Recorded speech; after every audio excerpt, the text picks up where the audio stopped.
আমি তোমার সাথে দেখা করার জন্য মুখিয়ে আছি। আমি তোমার সাথে কথা বলার জন্য অপেক্ষায় আছি।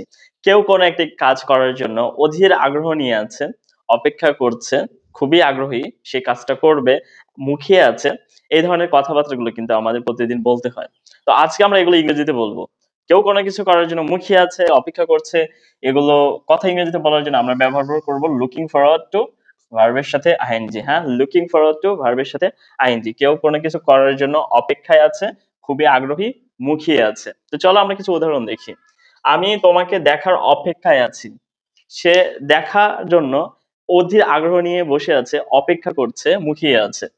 তাহলে প্রথমে সাবজেক্ট আই, সাবজেক্টের পরে আই এর সাথে অ্যাম যায়। I am looking forward to, আগ্রহ নিয়ে অপেক্ষা করছে, বসে আছে। তাহলে লিখে ফেলি looking, LOOKING, looking forward, FORWARD, forward to.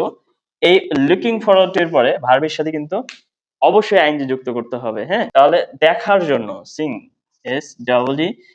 SWING, Singh, কাকে? তোমাকে, সিং ইউ।